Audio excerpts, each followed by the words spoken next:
Hello and welcome to Metabreakers / WargamerOnline. Probably the last time I say WargamerOnline as part of what we're talking about tonight is the rebranding of the channel. Geez, I'm out of practice, and maybe this visage will be a bit of a shock to you guys. If you've watched the channel for many years, my nickname, The Beard. Unfortunately, the beard went with the hair. Some of it's still there. But I'm here. That's what counts. Right, I wanted to give an update. I'm probably going to just briefly kind of spend 10-15 minutes updating everybody on the brain tumor. I was keeping people up to date on Twitter. Yes, Twitter. And of course, I've been keeping the patrons up to date, but there's been a bit of a black hole the last few weeks, of which we'll come round to why I disappeared for a while. But I thought I'd start with a bit of history. I mean, first and foremost, I want to say a big thank you to everybody who's shown up tonight. I'm assuming some of you have shown up. It's a long time since I've done this stuff, so I have to remember how I get the stats up and stuff. There's a few of you there, which is great. And Martin DJ, Big Tom, Nick Cable, and a few others by the looks of it in the chat. James Dean as well. So it's good to see you all. I think as well, I actually managed to make it to Warhammer World on Saturday for like a 30-minute visit before my energy ran out. So it was nice to bump into some of you there as well. Okay. Thank you, Martin. Let's do this. We'll start, I think, from the beginning, maybe. For those of you who've followed the channel for a while, you probably know that as part of my job, I used to travel quite a bit. Certainly on my patrons, the patrons knew that I travel around quite a bit. I was in and out of the country quite often. And this all started when, you know what, I just want to do an audio check as well. Audio and video, all good. Thank you, Big Tom. You're a star. You already knew I was going to ask the question. So yeah, this started in January, late January. I was on a business trip to Boston in the US, and pretty much as soon as the plane landed, my right eye started to run, just like a constant stream of tears. And I was there for 5-6 days, and for 5-6 days this eye just ran and ran and ran. And I was constantly having to dab it with a tissue sort of thing. And I thought at the time it was really cold over there. It was like -10. And I just thought, I've got some kind of eye infection. Nothing more serious than that. Kept dabbing it with a tissue throughout the whole trip. And, the guys at the trip I was on were kind of all saying, it'd been an emotional trip because I was constantly crying throughout the whole thing. Got on a plane, came home. I continued to run, and then I started to notice some pain behind the eye and underneath the eyelid. So this is going into late January, early February now. You know what, I was kind of looking at the feed at this time. If you actually look at, is this going to work? If you look at my Twitter feed at this time, I'd just come back from the trip at this point, and I was working on the Cruel Boys Army for the doubles and for Sheffield Slaughter. So we were working, this is a work in progress shots for the kill boss. I was trying to do something quite different with the kill boss, and as you can see, we're kind of 3rd of February. And interestingly enough, on the 3rd of February, I put just about done, eyes too tired now, so clean up in the morning, last couple of touch-ups and ready for priming. So the symptoms were kind of starting then. I noticed my eyes were getting quite fatigued all the time. My right eye had short periods of blurriness when I'd been, doing any kind of close-up work. As we moved into February, the symptoms really started to spiral. The running eye became painful. The pain spread through my entire face, into my cheekbone, down to my lower jaw. And that kind of led into the doubles tournament. I was in a lot of pain. I was taking headache tablets, and again, I'm thinking it's an eye infection, and I probably should get myself to the doctor at some point and get some antibiotics for this eye infection because it's getting quite painful. I went through the doubles tournament with Jack. I think actually I put it on there. We managed to get the Best Army, which was an absolute thrill to take Best Army at Warhammer World. We'd taken our Trogs, so the whole army was based Trog Riders. Oh my god, it feels like a lifetime ago. We were shouting Trog Riders to each other for such a long period. Jack did an incredible job with his half of the army, so you can see his Trog boss there as well, which was all set up with like cruel boys and goblins and all that kind of stuff. And every single Trog had a rider on it, basically. It was just fantastic, this Trog army. I think we won Best Army there, and I was absolutely thrilled to take that there. So really pleased with my little piece of glassware. But again, the symptoms were starting to kind of downward spiral now. I was on pain medication pretty much most of the time. And at this point, I went to an optician. And the optician looked at my eye and said, "You've got a bad sty in your right eye,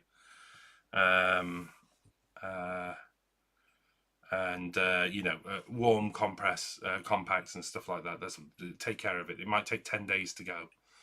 And 5 days later, I was back at the optician. I said, "This is not good. The pain now is starting to get extreme." I was getting like 1 or 2 hours sleep a night. Pain medication wasn't working. Compress wasn't doing anything. I said, "I know you said 10 days, but 5 days in, I thought it'd be getting at least stop getting worse than towards getting better, but not getting worse." And the optician kind of said, "You probably need to see a specialist at this point." Just to see if there's something going off with the nerve. So I was referred through to an optician, ophthalmist, a specialist, and I had an appointment with him like a week later. I was fortunate enough; my company provides an element of private care, so I could use opticians and stuff like that. You can kind of use like private cover. So I managed to get an appointment within a week, which was pretty good because the pain was starting to really spiral now. The facial pain was incredible. At the same time, I went to my doctors, and the doctor looked at me and said, "You've got facial trigeminal neuralgia," which is essentially when a nerve in your face is put under pressure. It creates a huge amount of pain around one side, and it was literally one side. You could draw a line where the pain was. It was all down the right-hand side. So, the diagnosed with this trigeminal neuralgia, and, the doctor basically said, "Look, you're doing the right thing. You're seeing a specialist. See that specialist, see what they have to say." And I saw the specialist, sat down with him, and he did the eye examination. The eye was slightly swollen. The back of the retina was swollen, but not terrible. He kind of said, like, if the eye is displaced by more than 3 millimeters, we consider it worrisome. I was about 1.5 millimeters, so nothing as, famous words of the ophthalmist was no red flags. We're not really worried at this stage, but let's just give it another week or two. Take these tablets. So I was on these tablets, which are basically for epilepsy, to calm the trigeminal neuralgia down. It's so funny when you look back on some of this stuff. I've not told this story in full for a while, but I remember being put on those tablets and actually sort of thinking, do I take them? I don't really want to get onto some tablets that you have to be weaned off of, and maybe I just muscle it through, and not worry about the tablets. I took the tablets because the pain was getting insane at this point. I was getting less than an hour's sleep a night. Most of the time was spent pacing around the house until the morning, if you know what I mean, where I could just try and distract myself from the pain. So just as I was leaving that appointment, and he told me, stick with the tablets for a couple of weeks more, I got to the door and he basically said, "You know what, let's just send you for a scan. There's this really rare condition. There's a really rare condition which can affect your nerves, the nerve in your eye. Very rare. But he says you've got some. He said you don't really even show the symptoms for that, but there's 2 or 3 symptoms that overlap of that condition. But it's super rare. But let's send you for a scan." And I was booked in for that scan. I think I had to wait like a week and a half, something like that, for that scan. And during that time, I went to Sheffield Slaughter. So with the weekend where even more incredible, I was thrilled to get best painted at Sheffield Slaughter. This is my most prized trophy, by the way, the Sheffield Slaughter best painted for my army. I was absolutely thrilled, but it was a bit of a mixed weekend. I'm trying to show, maybe if I show some of the work. This was the work that was going towards Sheffield Slaughter. So we got the Spider Fang Spider Riders, and this was the Cruel Boys kill boss completed, and I was pleased with it, but I was really struggling. I think there's a lot of stuff in the comments here where I'm saying, I've kind of been in and out of hospital, with appointments, and I had to rush this and stuff. I think there's somewhere I sort of said, I can't remember now. Somewhere in there, I kind of go on about being struggling to get those models finished in time for Sheffield Slaughter, but I got them done, and thanks to the patience of all the players who played me at Sheffield Slaughter, because I was getting put on increasing painkillers, so I finding it very difficult to concentrate. I wasn't the best opponent at Sheffield Slaughter, I have to say. I really struggled to kind of remember my rules. I was in a lot of pain. And we were sat for a meal, and there were some, great guys. I was with Luke Morton, and Jack, and Fabian, and Dan. All great guys who were at the tournament. And Liam was there because Liam was organising Sheffield Slaughter. And I was talking to Jack, and in the middle of that conversation, suddenly the roof of my mouth went like numb. Just lost all sensation in the roof of my mouth. And I think that's the first time I thought there's definitely something weird going off now. This isn't right. Just like, this weird pulse sensation. It's hard to describe, followed by nothing, just no sensation in the top of my mouth. And for the first time, it spread from the right side of my face. This was across the whole top of my mouth. So now suddenly the left side of my face was being affected. And I had a business trip the following week to Germany, and the scan was after the trip. So, I did that trip. Looking back on it, I can't even remember the trip. I can't remember what I did. I was over there for like 4 or 5 days. I can't even remember it. I was in a huge amount of pain. I was on as many painkillers as you could possibly take. I drifted in and out of meetings and into the head office, which is based in Hamburg. And then came home, and went for the scan on the Friday. At this point, my wife, Sarah, had gone away to celebrate her 50th, with her best friend. And I was home alone, looking after the dog, in lots of pain. I didn't really want to let my wife know how much pain I was in, because I didn't want her to miss out on this week away with a friend that she'd planned. And of course, the scan was due at the end of it. So come the Friday Sarah was actually due to come home, had the scan in the morning. And I was in for the scan. It's an MRI, and I was in for the scan. And they said like it's a 20-minute scan, and I was in there. I know you kind of lose track of time in those things, but I was in there way longer.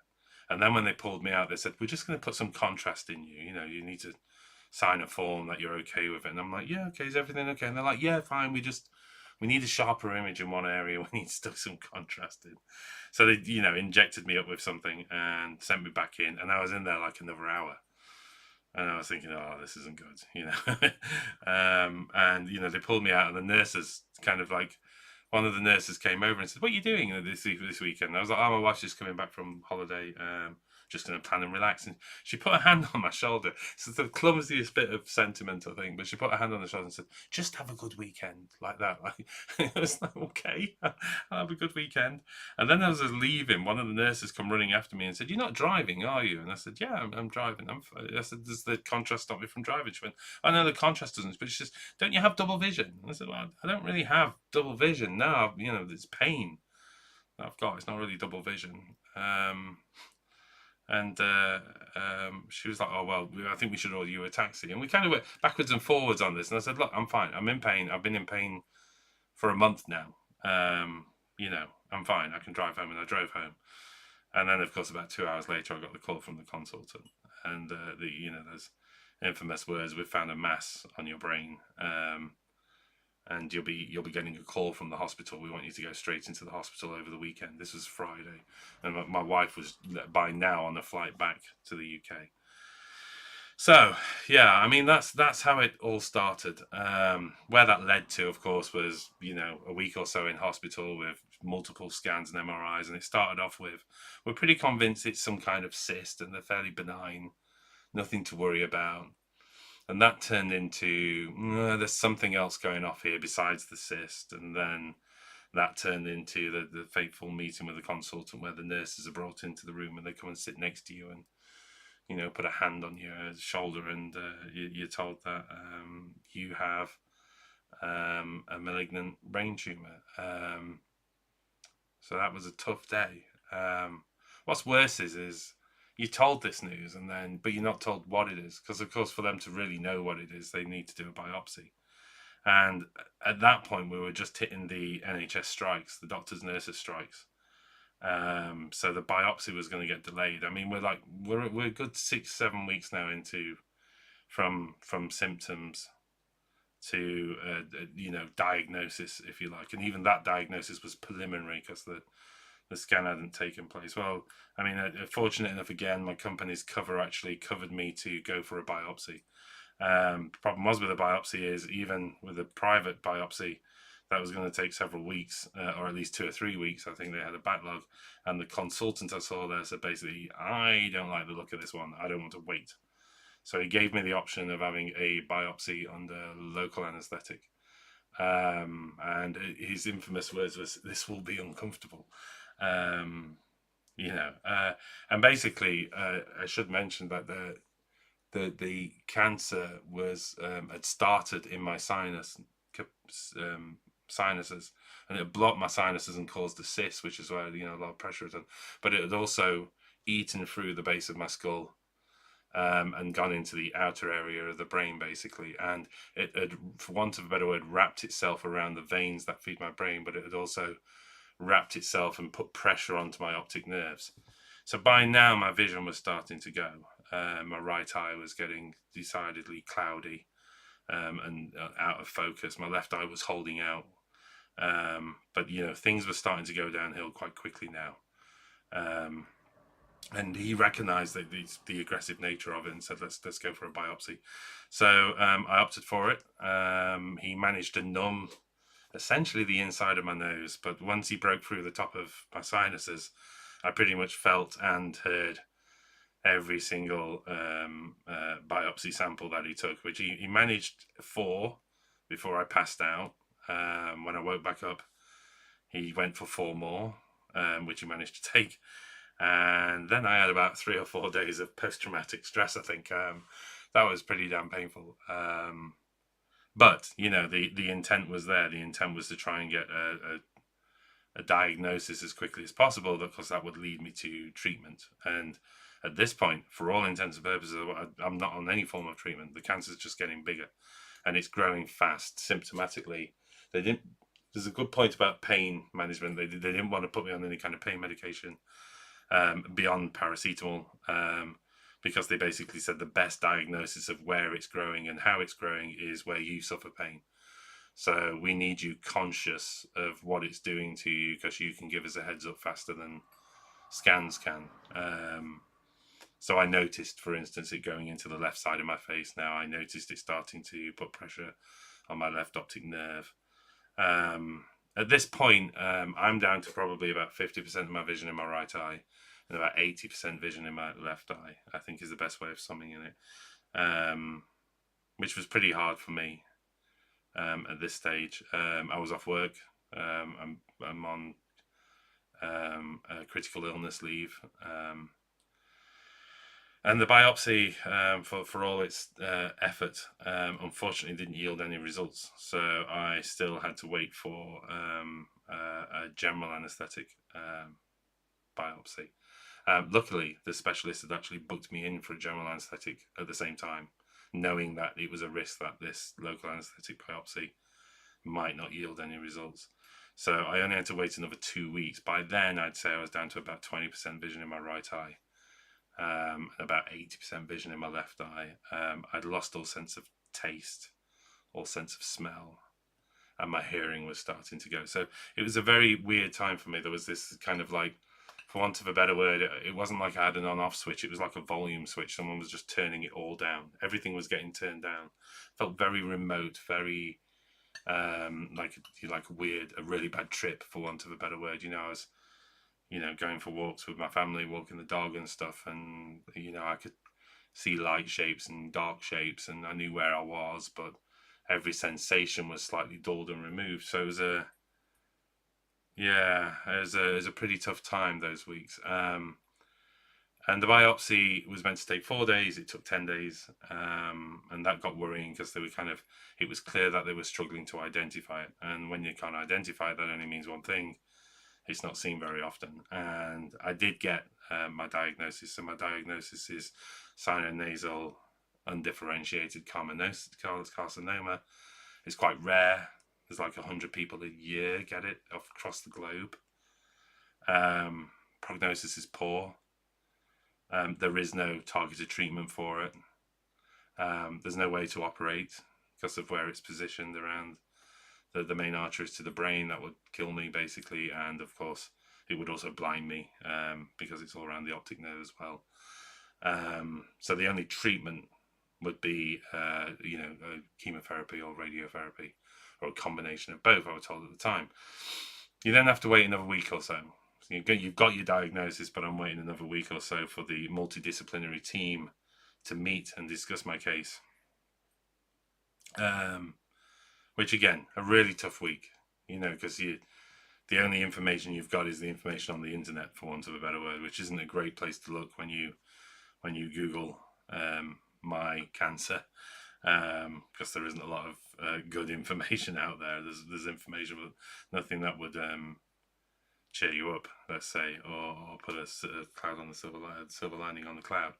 So it was a really tough time. So I did, understandably disappeared, and you start looking into anything, insurance policies, and you start thinking about who the hell's going to finish this army, all those things, all those crazy things that go through your head. And the multidisciplinary team came back, and they came back with a bit of a blank, basically. What I got was, yeah, we've met. There's no real path forward at this stage, which was just, not good news. These multidisciplinary teams are like, contain head and neck, oncologists, radiotherapists, chemotherapists, surgeons.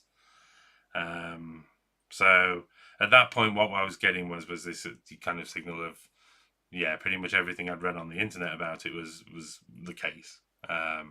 There's no agreed treatment, and any of the treatments that are basically just, not great, basically, not targeted, not good. About 2 days after that call, I got a call from the original surgeon, the one that had performed the biopsy. Now, this is a private surgeon who's no longer getting paid by me, still on his holiday, trying to sort something out for me. And he'd done some research and found a consultant at Coventry University Hospital who had been trying, for want of a better word, an experimental approach that had shown some results. So he said, look, I found this person. She's willing to look at your case. You'll get a call from her in the next 2 hours. She'll want to see you in less than 2 days.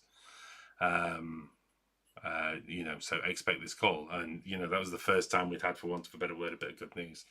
Got the phone call, got the appointment. I was there the day after. I think it was a weekend. I met her at Coventry University Hospital. She sat down. She went, yeah, it's nasty. It's horrible. It's brutal. It's aggressive. We talked about symptoms. She felt there was something she could do to save my sight in the meantime, because my sight was, the longer the optic nerves were getting crushed, the more likely the blindness would be permanent. She put me on a high-dose steroid straight away and just said, whack this in your system. And amazingly, the sight returned to my left eye, and I'd say about 50% of the sight returned to my right eye within about 4 or 5 days. So she was the first one to act against that, which was incredible. To start to see the world again and hear the world again, and feel more in touch with the people around me was really important to me. And then she said, well, I've got a treatment, and it's brutal. And she said, there's 4 rounds of chemotherapy over 12 weeks. You're in hospital for 7 days. We have to monitor you for that, because you're on a cocktail of 3 different chemotherapies. I'm just checking you're all still there. I've been talking way longer than I expected. Thank you, Nick and Twisted Bishop. Good to see you again too, man. Um, so she said it's brutal. It's 12 weeks of chemotherapy, 4 rounds, 1 week in hospital, 2 weeks at home to recover. Each one progressively hits you harder each time. She gave me a choice of waiting 2 weeks. I had to have a genetic test because one of the drugs kills 1 in 1,000 patients, and they can do a genetic test for it. And she said, you can start on Wednesday and take a 1 in 1,000 risk, or you can wait 2 weeks. And she said, I wouldn't wait 2 weeks for you. It's too aggressive. And their biggest concern was basically it spreading further into the brain, and into my lymph nodes, my lymph glands, which is the biggest concern with this. Apparently, it loves to spread this particular cancer very quickly. So she was like, I don't think we should wait.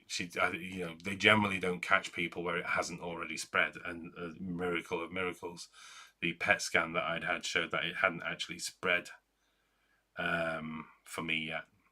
So that was, another positive. You do tend to find yourself scrapping for positives, I think, when you're looking for ways of dealing with this stuff. So she gave me the option. They started on a half strength dose on the basis that, it could kill you. And you could also, it's a cocktail of 3 different chemotherapy drugs. The first day I start on one of the drugs, which runs for an hour. I'm fully onto a cannula for sort of 5 to 7 days. So I'm one of the drugs for an hour. Then I have an hour of 2 liters of fluids put into me. Then I have 4 hours of another chemotherapy drug put into me. And then another 2 liters of fluids, and then I start the 5-day chemotherapy treatment. So, and they actually overlap the last 2 slightly. Start pumping the same in at the same time. It's not fun. The first 5 days, they told me I started on the Thursday. They said I'd be bedridden by Saturday was the expectation, and this was the half strength dose. For some reason, I've shown remarkable resistance, tolerance of these drugs. So I wasn't bedridden on Saturday. In fact, I was still walking around Monday night at 8 p.m. when the final bag finished, and they actually came and scratched their heads and poked me and did a million tests and took bloods and listened to my heart and listened to my lungs and all the rest, and nothing had dramatically collapsed, and they honestly couldn't see any reason not to send me home after 5 days rather than 7. I don't know. Yeah, sorry. I don't know. I'm hoping you guys are still there. I'm having some issues here with my screen, but hopefully you're still there. So yeah, I did the first round of chemotherapy. I should actually just mention the treatment. So 12 rounds of chemotherapy. 12 weeks of chemotherapy, 4 rounds divided by 3 weeks, 1 week in, 2 weeks off. And then I go into 7 weeks of radiotherapy and chemotherapy. So I have a chemotherapy at the start of the treatment, 3 weeks solid every day for 3 weeks of radiotherapy, then another round of chemotherapy, and then another 4 weeks of radiotherapy. By the time I'm 3 weeks into the radiotherapy, I won't be able to speak or swallow, because they have to come up through the jaw with the radiotherapy to get to the base of the brain. Thanks, Big Tom.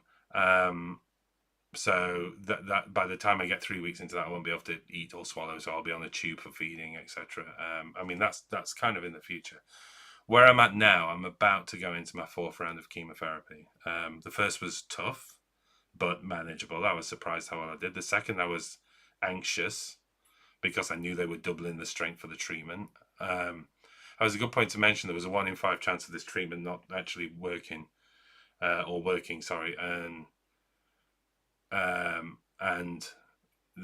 if it hadn't, I was screwed anyway. I'd be screwed if it just didn't react. And the consultant said to me, "You'll know if it's working. You'll feel symptomatically and alleviant to the pain." And she said, "Oh, 2 days in, you'll feel something." 2 days in, I didn't feel a thing, and I was just like, "Oh crap!" And 3 days in, I didn't feel a thing, and then on the 4th day, in the early hours, like 4 in the morning, I woke up and suddenly I could see in both eyes with like almost perfect clarity. It was insane. It only lasted 10 minutes, and by the morning they were back to being bad again.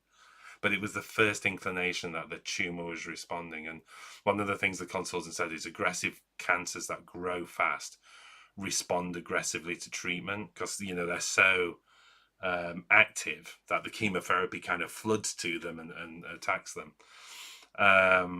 2 weeks in between was great, but the last 2 days the symptoms were returning: pain, numbness, eyesight starting to fail again.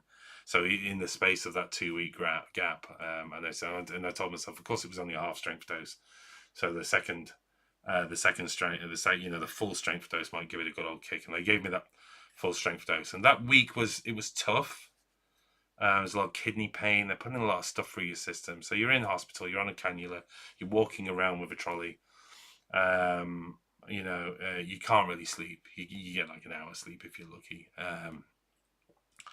And the wards are chaotic, and it's nobody's to blame for that. It's just chaotic. There was one time there was a guy in there that had suffered a stroke during radiotherapy, so he was having hallucinations. He was seeing ghosts at the side of his bed. It was I was just screaming and shouting for 24 hours a day for 5 days. So you don't sleep. The guy's 2 feet away from me screaming his head off. So there's it's not going to happen, is it? So they're tough. They're tough to get through those days. But I got through the second round and I was okay.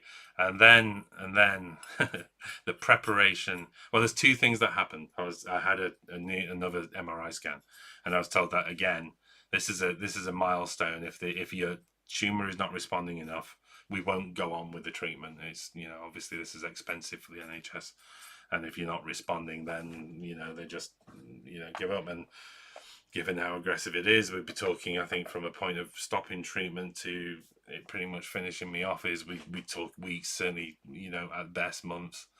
So there's a great deal of anxiety as we're getting into this MRI machine to see if it's, and I can feel symptomatically I feel better, but you don't know, do you? So we have the consultation, we come in, and now the scan shows this massive hole down the center of the tumor, because it started from the outside and grew in, basically, in my sinuses, and then it went up into the brain. And in the sinuses, there's this big hole now, so it's clearly responding. The tumor was clearly responding. She said, "I'm so pleased we're sending you for the 3rd round of chemotherapy, but now we need to start preparing you for the radiotherapy." And unfortunately, the radiotherapy is 20% over safe limits, and any teeth in the way, it will kill. And if it kills those teeth, they'll get infected. And if they get infected, your jaw will have no blood supply. You will lose your jaw. If you lose your jaw, you die. So the answer is to remove your teeth. So I went to see a dentist. They looked at all the angles that the radiotherapy will be coming in at, and they basically said anything from here back has got to go. So between the 2nd and the 3rd round of chemotherapy, I had to go for dental work. I had 6 teeth removed from this side, which is still painful. That was a really, really interesting week. I had the 3rd round of chemotherapy and I was battered. I'd had these no sleep from 6 teeth being removed, and the jaw was broken where they had to lever the teeth out. And it's a very brutal thing to go through. Wouldn't wish it on anybody. You can see why they do pulling teeth as a form of torture. And I was... I wasn't painkillers, so, but even so, the very, you got literally nurses, one holding your jaw, one holding your skull, the dentist leaning in with an elbow on your chest, wrenching backwards and forwards to get your teeth out. I was told I've got really strong jaws, which made it worse for everybody. So I went into the 3rd round, and I have to say, because it was like the 3rd round, it really battered me. I think I'm running out of working veins. I don't know whether you can see that the veins are dying where they're putting the chemo in. So I've got a block vein there, and it's just solid. It's just got a clot all the way up the vein. So, your system now, by the time you're into a 3rd round of quite a strong chemotherapy, everything's starting to shut down a little bit. It doesn't matter how tolerant I was to the drugs. Your stomach is a mess. You can't digest food properly. I'm having to eat twice as much food just to try and maintain my weight. The nutrition people are sort of saying just everything you've been told not to eat, just eat as much of it as you can. We don't care. Ice cream, whatever. You need calories, just keep loading it in. Of course, a balanced diet, fruit, veg, etc., but also everything else, just keep loading it in. because apparently as I go into radiotherapy, I will lose weight, and that will be the killer, for want of a better word. And the consultant was very clear that my job is to survive the treatment. The treatment can kill me before the cancer does. Her job is to kill the cancer, or at least that's the treatment's job. My job is to survive the treatment. So here I am. You're up to date now. I am between the 3rd and 4th round of chemotherapy. I've had the dental work to this side, so 5 more teeth removed from this side. There's 11 teeth in total. It's pretty brutal. I'm still quite sore. I go into hospital on Wednesday to start the 4th round.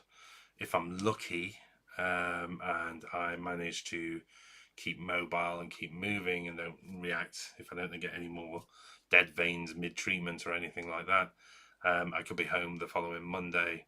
It takes about a week of feeling very, very quite ill at home to start to feel normal. Then you get about a week. This time round, I actually get a 2-week gap before I start the radiotherapy. And once I'm into the radiotherapy, there's just 3 days of decline. 3 weeks of decline, basically, of just the ulcers appearing in your mouth and throat and those kind of things. And by the time you're into the 3rd week, there's a chance you'll be hospitalized or whatever. There's a good chance you can try and stay out of hospital. And again, this is what it's all about. My job is to clean my teeth 4 times a day. My job is to keep hydrated. My job is to keep eating when I have no appetite whatsoever. This is what I've had to tell myself is these are all tests that need to be done. So that's where I am. I think that's taken a lot longer than I expected it to take. But I wanted to give everybody the full story. The patrons, our beautiful patrons, have been absolutely delicious. They sent me this trophy. Our AOS champion, #FuckCancer. Lots of love from the WGO patrons. You don't know how much this means to me. I knew something would get me, and it would be that.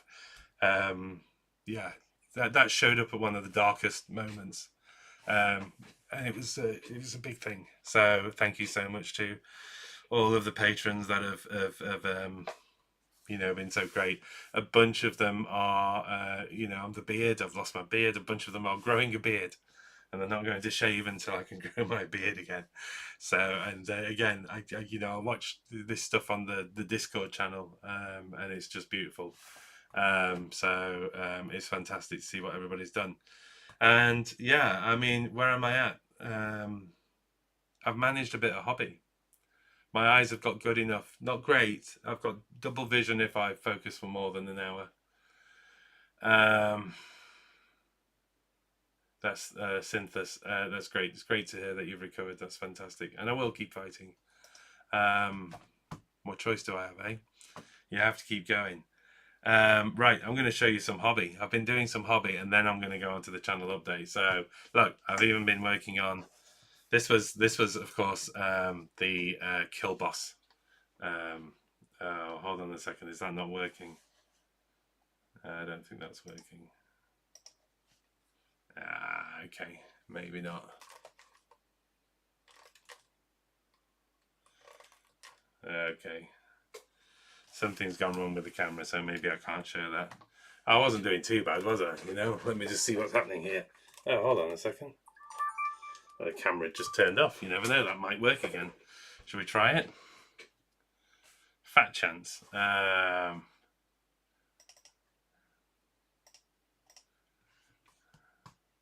Hey, okay. Did that work? Yeah, it did. So this is the kill boss, which was one of my favourite conversions I've ever done. I really, really love that model. So that was fantastic. I've been working on Kragnos. It's Kragnos with Magnus's hair. This was done before, and Jack's been helping me with some of the detail work, bless him, which is really great. And then I've been working on this, which I'm calling Tall Boy. And Tall Boy is a Swamp Bosch Sludge Raker on a very long and extended lizard. As you can see, a lot of work to be done, but you kind of get where it's going, don't you? Big, tall, lizardy dude. Needs a bunch of work. I can do about 30 minutes a day before my eyes just can't keep going this, and they have like spasms and stuff like that, so can't do a lot. Jack, Luke, Phil, and Fabian Fabs went to the Warhammer World team event today, and they've taken gold. So the boys have been keeping me in touch, and the reason I was at Warhammer World, my wonderful wife drove me all that way just for a 30-minute visit, which was the maximum I could manage. I kind of walked around for 30 minutes, got super tired, had to get back in the car. I slept the whole way home. But it's just, my wife's incredible to do that for me, so I could see everybody. And it was lovely to see the team and Steve, who organises the events and stuff like that. It's just looked great. And the fact that Jack has got his first gold at Warhammer World, I think it's his first. Either way, fantastic. Along with, as I said, Luke and Fabian and Phil as well, which probably brings us to maybe the channel update. I mean, obviously, I can't do as much for the channel. Right in January, we were in the middle of building Studio North, which was a second battle report studio. Obviously, our plans were to have a lot more content, double the content, rebrand as Metabreakers, which you've seen the idea of now. I really like Metabreakers as a brand. I think it says more about what we are, particularly kind of exploring in Studio South, exploring kind of more narrative lists and stuff like that. But even so, I think if you look at Studio North, the idea that a lot of their lists are kind of counter lists. So you're looking at what's happening in the meta and how to counter it. The brand itself, I think, comes from JP originally. I love it. I think it says so much more about what the guys are and what they're doing and what we were doing as a team. And it was all looking fantastic until this come along. So what we managed to do was we pushed ahead with the logo design. We pushed ahead with the rebrand. We got the channel rebranded. Studio 2 is built. The guys have been going all out to film battle reports, edit battle reports. We've got 2 or 3 battle reports already edited. I just need to go through with the team on uploading and those kind of things. And you're seeing more live shows, and I think we need, obviously, practice makes perfect. We'll polish those live shows. I think there were some audio issues on the last one, but even so, the content's great. This is top world class players, and I can say that because most of them have played at Worlds. World class players. Talking to other world class players, and just bringing some fantastic insight to the game. Phil's come on board with the channel. You'll see more of Phil. He's an absolutely fantastic guy, and he's brought a lot of, I think, fresh blood and energy into the channel, which you need. He's called Phil, but there's nothing I can do about that. That's the way it goes. Jack's come home. His university has changed his masters so he could finish his masters off at home and be with us, which I think is fantastic. So he's here. He's been doing a lot of hobby at home as well, obviously building up to the tournament that they've just won. Woo! Team tournament as well. So it's just incredible that they went 5-0. The score was incredible. I think really clear lead at the top of the table. So just fantastic. Such pressure on those team games as well. So I think I'm so proud of them all for doing that, and I really wish I could have been there today. At one point, my wife was saying to me, should we drive back up for the awards? And I was like, I just can't. I haven't got anything left. Sometimes just climbing the stairs is like running a marathon. But in terms of the channel, more of the chat shows, more of the talk shows. You'll see more of those under the new Metabreaker logo. There's some more shows coming up. I think there's a fantastic show this week where we're talking to members of the Denmark team from the World's Championships this year. But you'll also see more battle reports.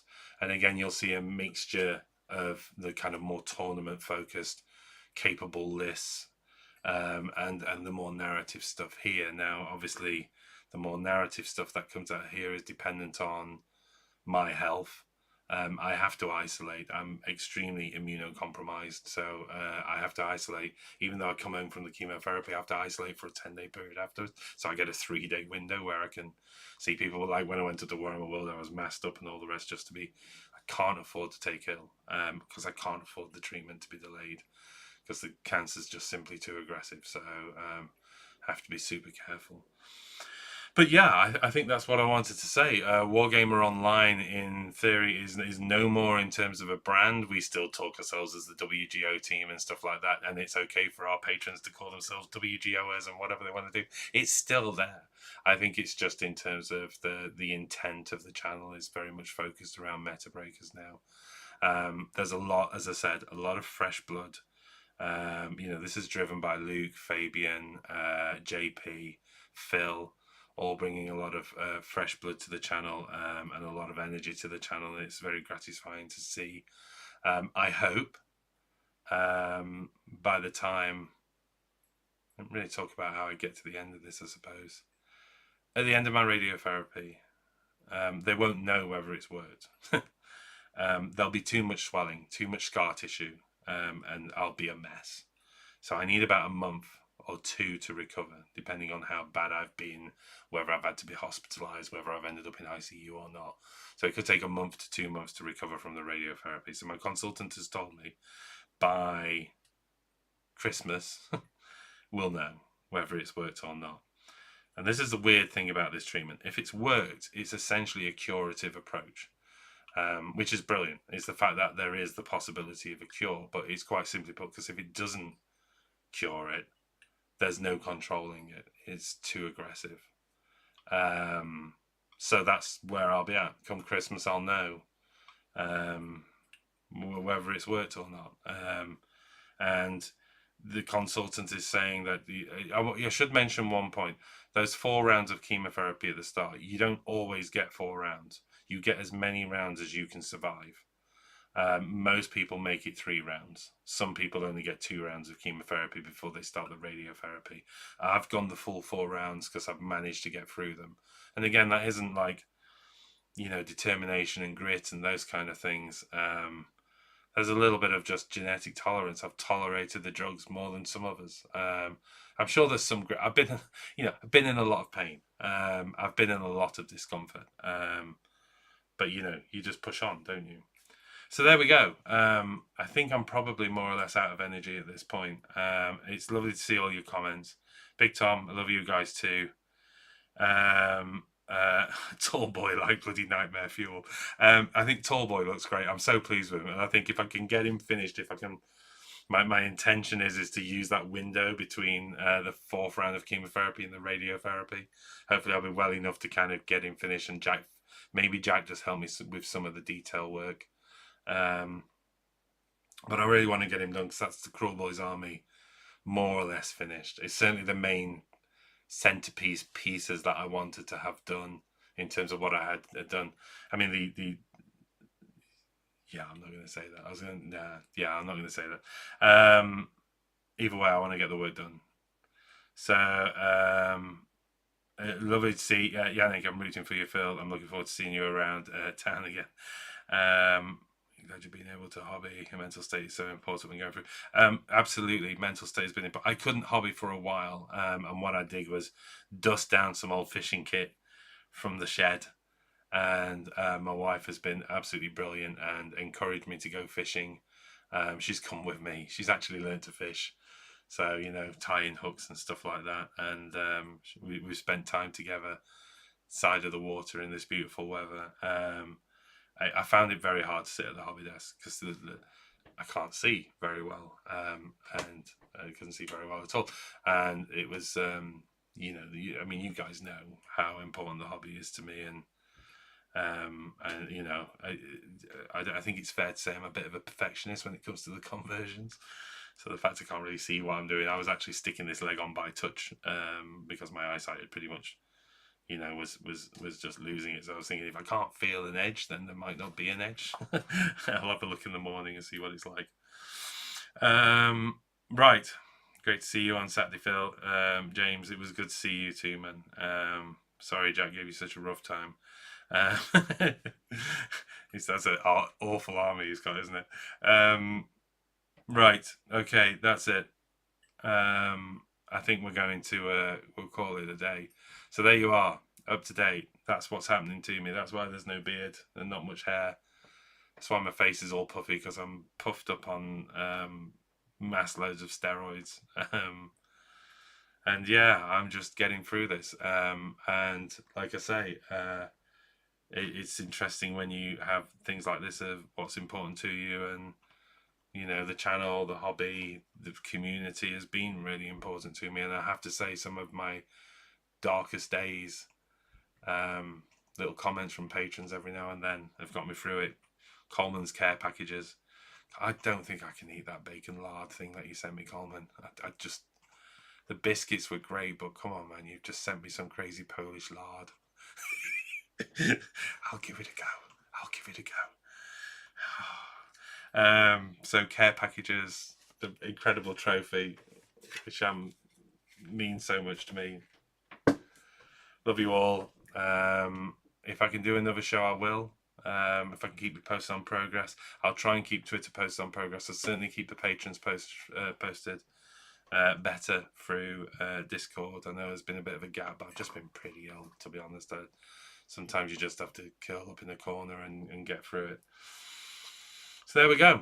I'm going to say goodnight to you all and wish you all the best. And if you ever get any weird symptoms, don't ignore those inner voices. Get your ass to the doctors. It made a difference for me. If it had spread, we wouldn't have even been having this conversation, because if it had spread, it would have been moving a lot faster. So yeah, so look out for yourselves, and thank you very much for joining me. Thank you for your patience as I went through that tale of woe. And but on a positive note, lots happening on the channel. I'm thrilled to see what the guys are doing, and you know, Fabs, Phil, Luke, Jack, JP, they're all beautiful people. So do what you can to support them. Show up to their shows. Point out to them when they need to make any improvements, like on audio and things like that. But help them out and understand that they're trying to pick up and take over the mantle from me until I'm on my feet again. So look after them. All right. See you all soon, and have a good night.